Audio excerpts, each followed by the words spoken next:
La Plaza San Martín.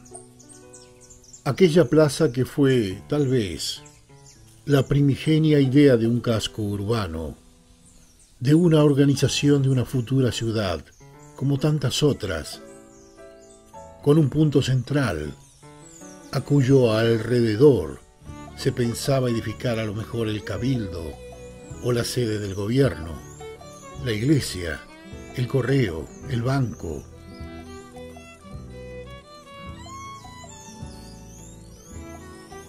Pero en esta plaza no fue ese caso. No se edificó un centro cívico. Quedó al costado de una evolución a los ponchazos, a los tirones de los vaivenes políticos y económicos.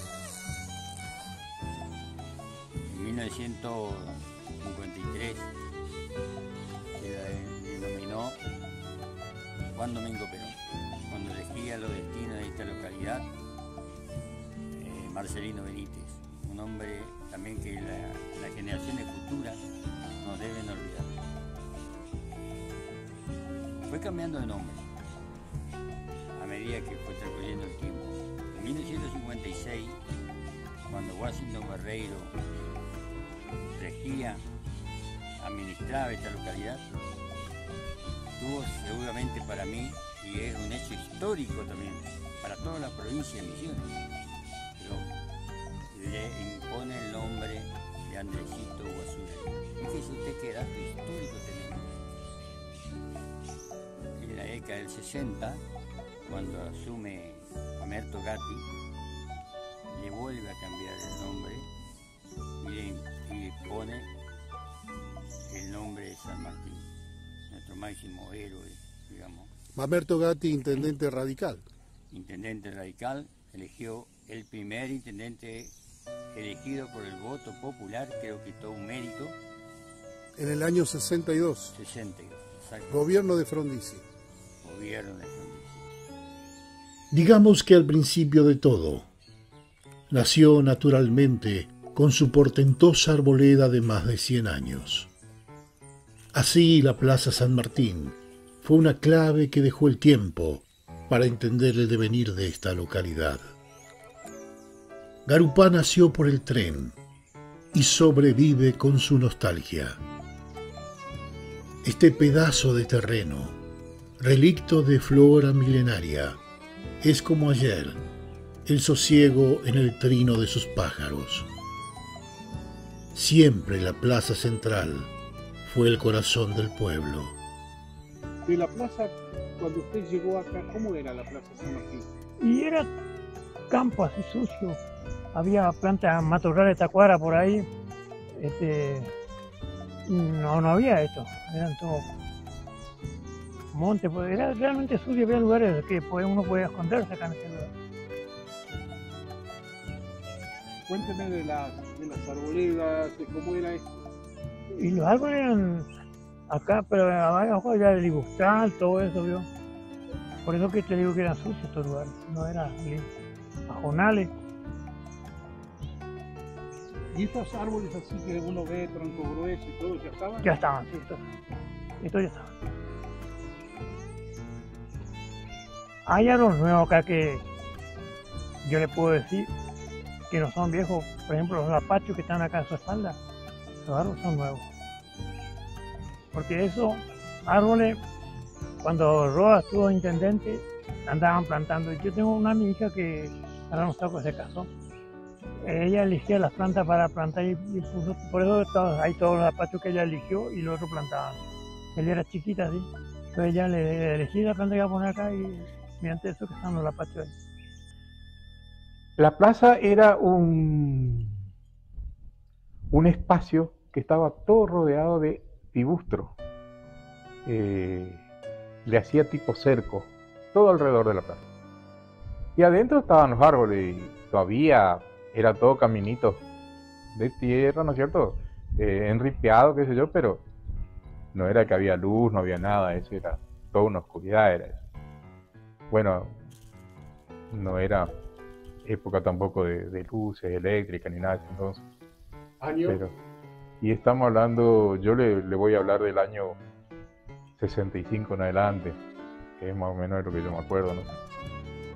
Hasta el año 79-80 que llegó la energía eléctrica a las calles acá, al alumbrado público, bueno, eso seguía siendo todo oscuro. Y se jugaba a la luz de la luna, se paseaba, que es traer los gratos recuerdos, ¿no es cierto? En aquel entonces las parejas también paseaban ahí por esa zona, y así, pero es nada que ver con lo que hoy es la plaza, ¿no es cierto? Tener todas las comodidades que tiene ahora, los bancos, las luces, los juegos, eso sí que... En esa época, ya te repito, tenía la parte central y sus veredas, no tenían las diagonales, con este piso de laja. Y el resto había pasto y más los árboles. Tal vez así que una tormenta rajó un palo borracho inmenso que inundaba en su época de florecimiento de espuma por todo el pueblo. Había muy pocas casas, eran típicos ranchos, que después se fueron instalando, más gente cada vez más. Pero cambió, si nosotros observamos un poco la fisonomía de alrededor, no es que ha cambiado mucho, es como que se detuvo en el tiempo, ¿no? No sé si para bien o para mal, depende de cómo uno lo mire. Era como un campito donde los chicos jugaban a la pelota, después se sembró de libustrina, se empezó a plantar los árboles, que muchos, como vos decís, ahí tenemos un histórico que debe tener más de 100 años, seguramente. Y bueno, después de un tiempo se le alambró para que no entren los animales. Esas cosas que hoy causan asombro cuando uno cuenta, ¿no es cierto? Porque no lo vivió. Pero aquí está la historia de Garupa. Alquilaban así, hacían las casitas antes porque no había casas materiales, todo eran techos de pared de barro y techo de paja que se cortaba. Y entonces como hacían piecitas, la gente alquilaban del señor para vivir. Víctor Mutinelli donó el terreno que le compró al comerciante Pedro Díaz en 1929. El predio estaba dentro de las 20 manzanas mensuradas. En 1951 se construyó el mástil, donde comenzó a flamear la bandera argentina.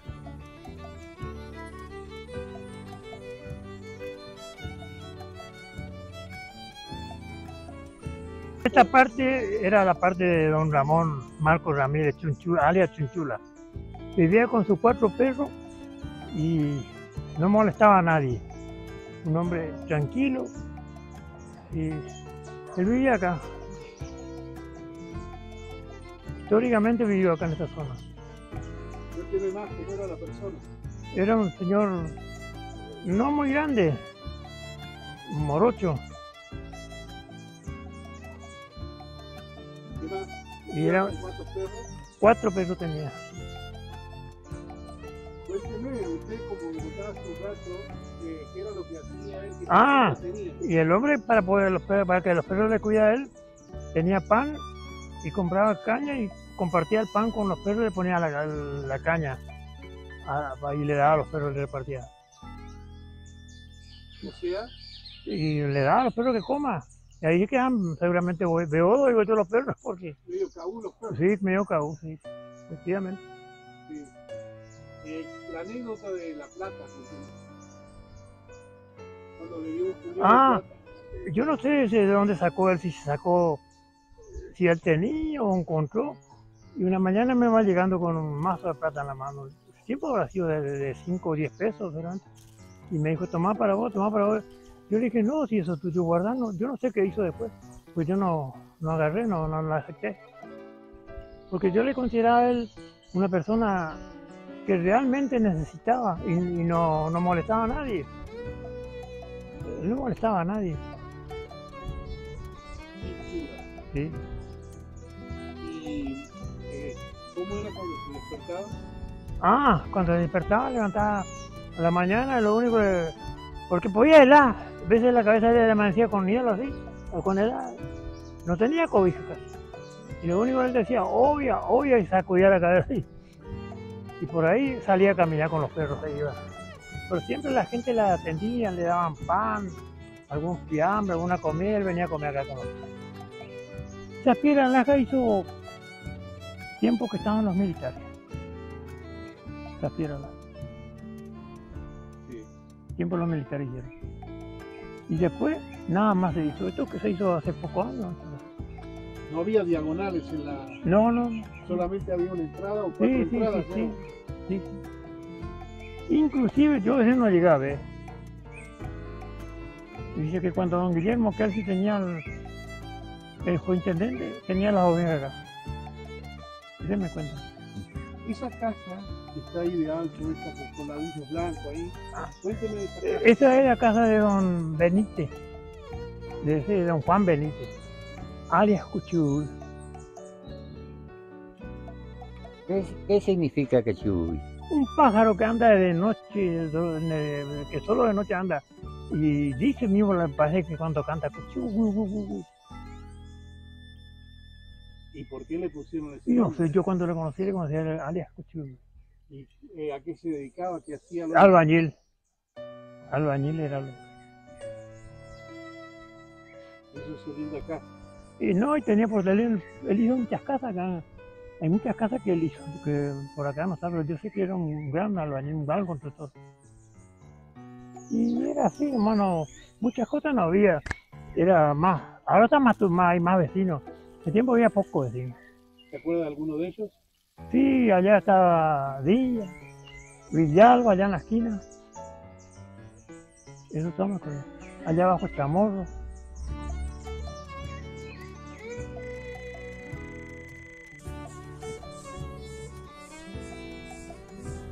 Don Hortensio Centurión instaló una parrilla en su frente. Allí los parroquianos jugaron a las bochas y al sapo. Una familia brasileña de apellido da Rocha ya había edificado piezas para alquilar. En 1953, según los documentos, se llamaba Juan Domingo Perón. Pero en el año 1955 llegó el golpe de la Revolución Libertadora y todo cambió en el país, también en la lejana Garupá. Por iniciativa de Washington Barreiro, el 5 de abril de 1956 pasó a llamarse Andresito Guazurarí, en homenaje al héroe guaraní. Don Bonifacio Jiménez fue su primer placero oficial, con un sueldo de 300 pesos.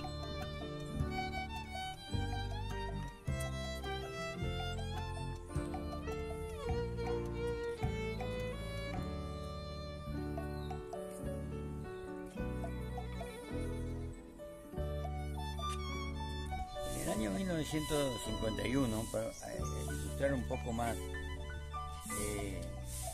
el encargado de la limpieza de la plaza era Bonifacio Jiménez y le pagaban 300 pesos. Fíjese qué dato importante. Esto me vino a la memoria al ver a este chico ahora barriendo acá. Ese árbol, dicen, según la historia, lo trajo la señora de Miguel Esquivel de Alemania, junto con las tacuaras amarillas grandes que había en la plaza y junto al otro higuera que está del otro lado de la plaza. Son las tres especies que ella trajo de Alemania. Está el caso que hasta este momento yo nunca pude saber el nombre de ese árbol. Se averiguó en ecología y todo y no se pudo averiguar. No supieron decir qué árbol es. Es una especie única. Sí, es una especie única. Y ese árbol fue la cobija de todos nosotros los gurises. Jugábamos ahí arriba, corríamos, hacíamos de todo ahí arriba. Y bueno, y para mí tiene una particularidad muy grande, porque cuando yo me casé en el año 94, nosotros vivíamos en la casita de Scotty, acá al lado de De la pista, una cuadra por abajo. Y era una casita chiquita. Y resulta que todos los mediodías en verano íbamos, a media mañana íbamos con mi señora a la casa de mi mamá, porque mi mamá tenía árboles de sobra, una sombra impresionante. Cada vez que íbamos, mi señora grande embarazada, se sentaba en ese banco de madera ahí abajo de ese árbol y decía, ¡ay, yo cómo quisiera vivir acá enfrente para pasar todo el día enfrente de ese árbol! Bacano. Tenía un compañero de trabajo, Carlos Pertus, en Posada, y viene un día y me dice, mira, tengo un terreno en Garupa, quiero vender. Bacano. Está ahí frente a la plaza, me dice. Frente a la plaza, le digo. Y empecé a hacer memoria, a recorrer y dije, está... Le voy a decir por el apodo, ¿no? Oveja, uno de los anécdotas acá de Garupa. Estaba otro terreno que era un baldío, estaba Juan López, estaba la casa donde está Hilda en este momento, al otro lado estaban los Chamorros, estaban los Díaz. Recorrí toda la cuadra y digo, pero si ahí no hay ni un terreno que esté para...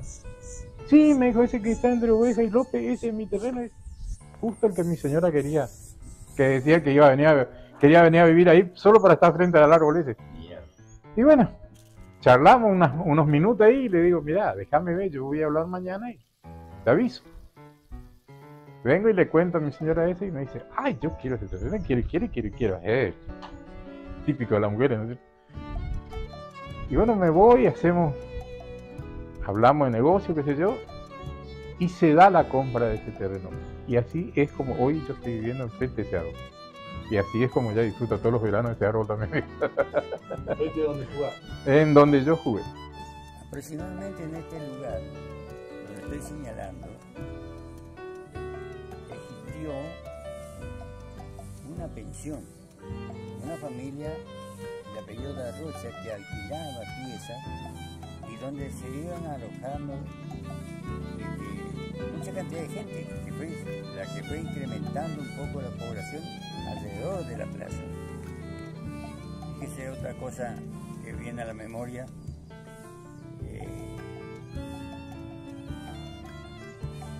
Una persona, una de las primeras que instala acá, al costado de la plaza, no sabemos con exactitud dónde, una parrilla con juego de bocha y de sapo. No sé si algunos se recordarán de lo que era el juego del sapo. El juego del sapo consistía en un cajón donde tenía la figura de un sapo y de la vieja con la boca abierta y unos casilleros donde iba a parar una ficha que uno tenía que tirar de una cierta distancia para ir sumando puntos. El sapo, si yo mal no recuerdo, valía 500 y la vieja 1000. Eso se iba sumando y bueno, el que sumaba más puntos ganaba. Se jugaba por plata, por supuesto. Bueno, eso tuvimos, o mejor dicho, Garupa tuvo acá, en esa parrilla que yo le mencionaba hace un rato. Ahí, en esa casa de madera, ahí vivía la Correntina, le decían, que era una señora que tenía un almacén grande, y vivía ella sola con la hija. Y después venía Juan Benítez, que es la casa que estábamos hablando recién. Después era todo un baldío ahí donde estaba la cancha de pádel, por último, ese era todo un baldío que estaba lleno de dibustros. En la esquina donde está Correa no había nada, también era un baldío. Después estaba la casa de Oveja que le dije hoy. Después venía el baldío, Juan López, estaba Hilda, los Chamorros que siempre estuvieron en la esquina. Más arriba estaba la mamá de Chamorro, los Díaz. Allá en la esquina arriba era otro personaje del pueblo que era Nino, el chico ese que caminaba todo el día y no hablaba ni nada. Después allá pegando la vuelta a la plaza estaba los Ábalos, que es donde está toda esa construcción nueva ahora. Antes era una casita, la casita de material chiquita, esa era de los Ábalos. Después seguía todo baldío. Era todo un descampado prácticamente el centro de Urbano.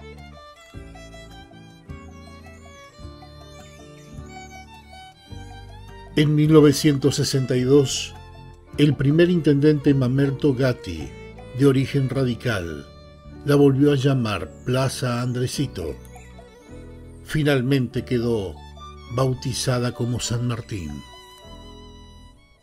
Aunque parezca extraño, lo que hoy se llama la Plaza San Martín era un terreno baldío donde los muchachos jugaban a la pelota. Recuerdan los lugareños unas pocas casas en su entorno.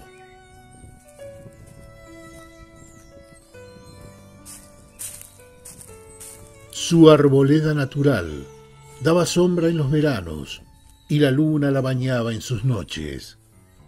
Calles de ripio, ligustrinas, senderos de simple tierra colorada y pasto silvestre.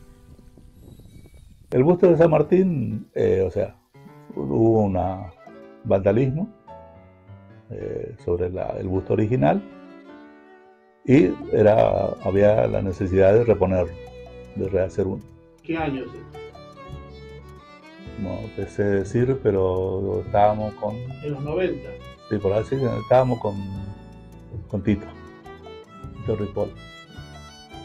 Sí, 90 porque es la gestión del concejal de Hugo Acosta. Cuando se contrata mediante contacto que habían quedado de la presencia de Teodoro Cuenca y otros personajes de la cultura, a un escultor de Corrientes para la ejecución de la... ¿De qué localidad? Capital de Corrientes. Como de un pueblo apagado, obviamente la plaza se le apagó también. Crecieron los árboles y tenía una pavimentación interna con materiales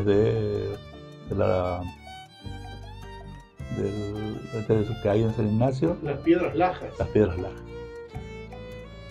Hasta que hace un par de años surgió la posibilidad de que se hiciera esta obra. Esta obra, para hacerlo con más visibilidad, digamos, a los emprendimientos y la posible utilización por parte de la comunidad, pues podando algunos árboles, pero muy poco, y se mantuvo casi la misma característica. Las diagonales, en el centro un lugar para las cuestiones patrióticas o los juegos, lo que sea, y acompañado por el monumento, la estatua de San Martín. Y obviamente el mástil de las tres banderas. Cuando vos tenías 30 años se llamaba San Martín también. Sí. Ya estaba firme el nombre. Ya no. Bueno, no hay pueblo que no tenga una plaza de San Martín, no sé. Bueno. Después me tocó a mí ir a buscar la estatua. No la estatua ¿cómo se le llamaría esto? Que es solamente el busto. El busto. ¿Pero fue una restauración o lo hicieron de nuevo? De nuevo. ¿Y los moldes son nuevos? Todo totalmente. Este escultor se encargó de hacerlo. ¿Cómo se llamó? ¿Cómo se llama? Desconozco. No, luego ya no. En este momento ni me acuerdo. Pero tengo anécdotas que me hacen recordarlo, porque primeramente salimos tarde, como todas las cuestiones de tarea que teníamos, rumbo a Corrientes. Entonces nos manteníamos en contacto por teléfono. Al llegar allá nos esperó con un almuerzo y me enseñó cómo debía hacerse el matambre arrollado para que fuera tierno. Lo que sí que almorzamos eso. Cargamos el busto y volvimos. Yo iba con mi señora y ¿cómo se llama? Hugo Acosta, también en pareja. Regresamos. Ya era previo al 17 de agosto. Bastante previo. Bueno, emplazamos el busto y la inauguración iba a ser en esa fecha patria. Le invitamos al escultor a que venga a inaugurar su obra. Y vino, y por una invitación personal le traje acá a la casa de mis padres. ¿Era un hombre grande? ¿Era un hombre joven? Sí, un hombre grande, muy campechano, y se enamoró de la comida que compartíamos ahí en familia. Y ¿Qué preparaba tu mamá? claro, obviamente mamá, papá, realmente era diverso la cuestión. Era de buen comer. Sí, sí. No, ya, el hecho de que en su casa ya me había enseñado cómo se hacía el matambre, daba la pauta. Pero se entusiasmó con, digamos que su estadía fue alegre y no. O sea, ¿qué quería comía aquí? Boriboritos. Sí, la comida típica que solían hacer mis padres. Sí. Entonces el paisano escultor se te instaló en tu casa aún después de la fiesta. Sí, sí, no. De 17, 18, 19. 20 también. Sí, creo que duró un poco. En los años recientes, un dinero del gobierno nacional aportó los fondos para nuevos juegos infantiles y dispositivos de gimnasia para los vecinos. Una cancha de básquet, de fútbol 5 y de vóley. Le pusieron carteles que recuerdan a los pioneros, el nombre de los árboles. Todo eso poco a poco se va borrando, como tantas veces se borra la memoria. Quedan latentes en el aire aquellos nombres de los primeros vecinos. Los Duarte, Juan Benítez, el albañil que construyó su casa al frente, los Díaz, los Chamorro, Villalba, el Oveja, el antiguo estanciero Casalás un poco más allá, y los recientes nuevos, Barbar y don Pedro Quevedo. Sus árboles viejos, sus árboles desterrados y su rumor a nostalgia todavía vibran en las brisas, en las madres, en los enamorados, en las familias, en los gritos de los chicos que juegan como jugaban en el ayer.